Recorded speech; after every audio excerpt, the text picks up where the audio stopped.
Hello everyone, एक बार फिर से आप सभी का स्वागत है अपने इस यूट्यूब चैनल एजुकेशनल गैलरी में। दोस्तों, इस पर्टिकुलर वीडियो में हम क्वाड्रेटिक इक्वेशन के कुछ इंपॉर्टेंट क्वेश्चंस करेंगे, एक दो क्वेश्चंस करेंगे। इससे पहले भी हमने कई सारे क्वेश्चंस क्वाड्रेटिक इक्वेशन के कराए हैं जो वर्ड प्रॉब्लम से रिलेटेड होता है।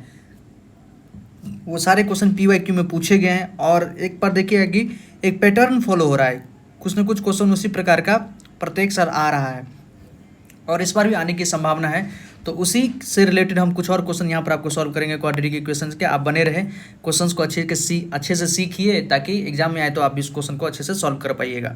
देखिए, ये क्वेश्चन जो था दोस्तों, बड़ा ही सुंदर क्वेश्चन था। 77 नंबर क्वेश्चन था ये RS अग्रवाल का और 2020 में पूछा है, आगे भी पूछा जा सकता है। हमने इसको डिस्कस किया है। अगर आपको देखना है तो डिस्क्रिप्शन बॉक्स में लिंक है, वहाँ जाके देख सकते हैं कि कोई it takes 12 hour to fill a swimming pool using 2 pipes. कोई स्विमिंग पूल है, उसको भरने में 2 पाइप के माध्यम से, एक पाइप जो हमारा बड़ा है और एक पाइप छोटा है, इस दोनों से भरने में इसको 12 आवर लगता है।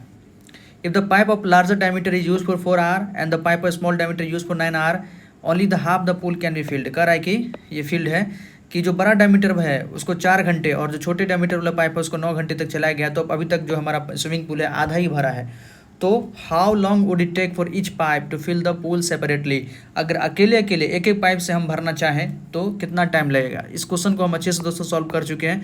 अच्छा खासा क्वेश्चन है, आप जाके इसको देख सकते हैं, डिस्क्रिप्शन बॉक्स में लिंक है, वहाँ मिल जाएगा। आज जो हम क्वेश्चन सॉल्व करेंगे, देखिए ये क्वाड्रेटिक इक्वेशन का ही क्वेश्चन है। क्वेश्चन देखिए आराम से।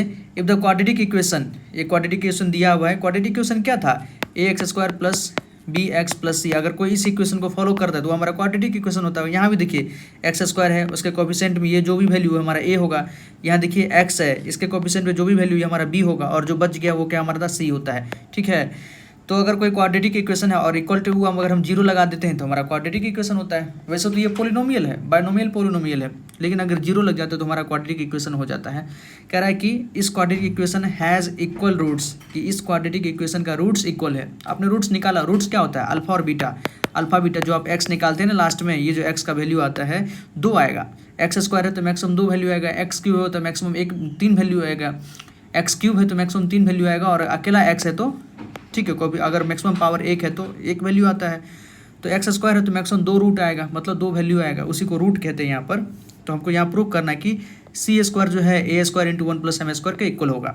इसको हमको प्रूव करना है, तो आइए इसको प्रूव करते हैं। देखिए सारा चीज़ यहीं पर लिखा हुआ है, हैज़ इक्वल रूट्स। आपने पढ़ा होगा डी के बारे में। डी क्या होता है? डिस्क्रिमिनेंट। डी बराबर होता है b² माइनस 4ac। इसके बारे में आपने पढ़ा होगा कि डी अगर 0 हो जाए, डी का वैल्यू अगर 0 हो जाए, मतलब b² माइनस 4ac बराबर 0 हो, तो जो रूट्स हमारा निकलता है ना वो क्या होता है? इक्वल होता है।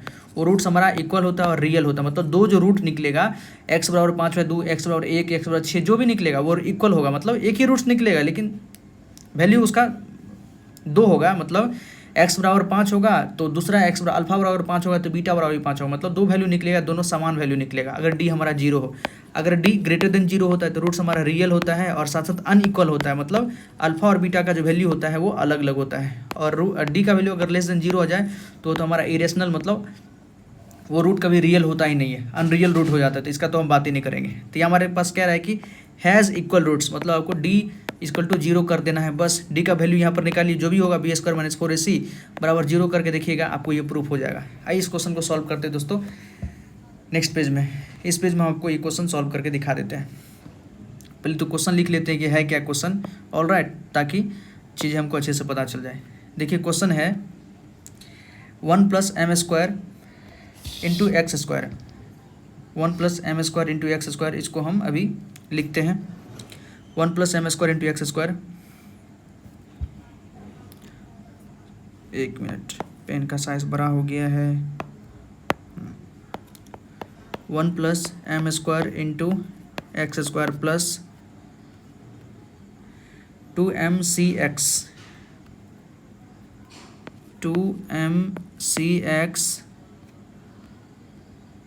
Plus c² minus a²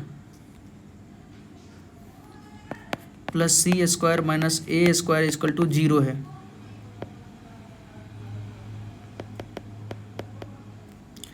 c² minus a² equal to 0 है। हमको कह रहा है कि इसका रूट्स क्या है? Roots are equal. Roots equal है दोस्तों, यहीं से आपको आना चाहिए। ठीक है, यहाँ हम लिखेंगे सॉल्यूशन में कि रूट्स आर इक्वल मतलब ये हमको दिया हुआ है गिवन, इसका मतलब d इक्वल टू 0 होना चाहिए। और d क्या होता है, d इक्वल टू होता है दोस्तों b² माइनस 4ac। ठीक है, ये क्वाड्रेटिक इक्वेशन है, तो यहाँ पर a b c का सबका वैल्यू लिख लीजिए। हम आपको अलग पेन चेंज करके सबका वैल्यू बता देते हैं। a क्या है यहाँ पर दोस्तों, a बराबर है हमारे पास 1 प्लस m², b क्या है हमारे पास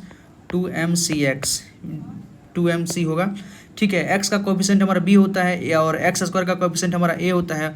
और c क्या है हमारे पास, c है हमारे पास यहाँ पर दोस्तों, c का वैल्यू है c² माइनस a²। बस हो गया, इसको रखिए। हमको क्या करना है, d इक्वल टू 0 करना है।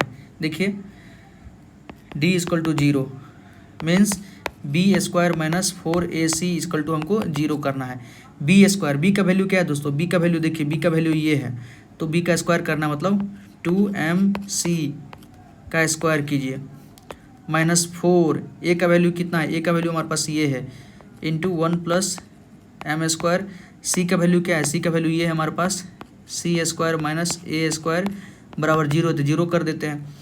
स्क्वायर कीजिए, यहाँ पर हमको स्क्वायर करना है। ठीक है, तो क्या उतना हो जाएगा 4m² c² माइनस, देखिए पहले हम इसको इससे मल्टीप्लाई कर लेते दोस्तों, फिर 4 को मल्टीप्लाई करेंगे। 4 हो गया, 1 को c² से मल्टीप्लाई कीजिएगा तो कितना होगा c², 1 को माइनस a² से कीजिएगा तो माइनस का a² प्लस m² को कीजिए तो m² c², और फिर हो जाएगा minus m² a² equal to 0। यहाँ से फिर कीजिए 4m² c² माइनस, आप सबको 4 से मल्टीप्लाई कीजिए, 4c² minus minus plus 4a² plus minus 4m² c² और minus plus plus 4m² a² equal to 0।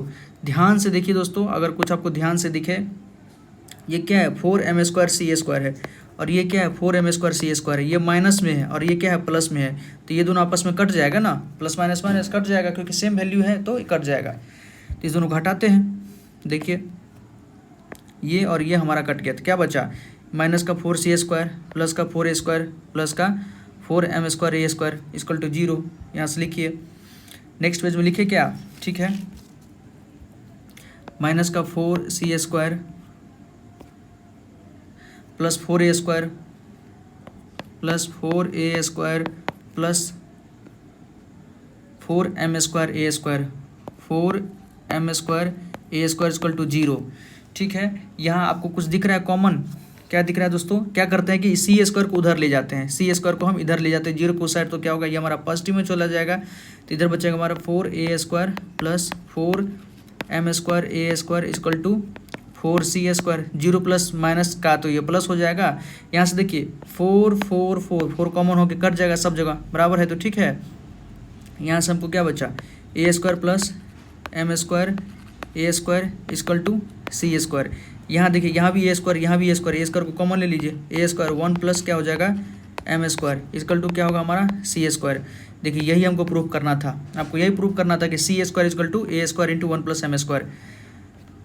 Question देखिए दोस्तों, c² equal to a² into 1 plus m², ये हम प्रूव कर चुके हैं। नेक्स्ट पेज में आप देख रहे होंगे c² equal to a² into 1 plus m², यही हमारा इसी को अरेंज करके लिख दीजिए, c² equal to a² into 1 plus m² proved. ठीक है, तो कुछ नहीं किए हम, बस क्या किए आप ध्यान से देखिए, ये हमारा क्वेश्चन था दोस्तों कि रूट्स हमारा बता रहा था, रूट्स है इक्वल, रूट्स इक्वल है, उसी को आगे किए। ये हमारा इक्वेशन था, ये क्वाड्रेटिक इक्वेशन है, ये इक्वेशन है, हमको कह रहा था कि रूट्स इक्वल है। जब रूट्स इक्वल होगा तो ये आपको आना चाहिए, मन में स्ट्राइक करना चाहिए कि रूट्स इक्वल है तो d इक्वल टू 0 होगा। d क्या होता है, d होता है b² माइनस 4ac, तो b² 4ac ये सब का वैल्यू लिखना है, तो सबसे पहले abc का वैल्यू लिख दीजिए, abc का वैल्यू अलग से लिख लिए, फिर d इक्वल टू 0 मतलब b² माइनस 4 इक्वल टू हमको 0 करना है, कर दिए।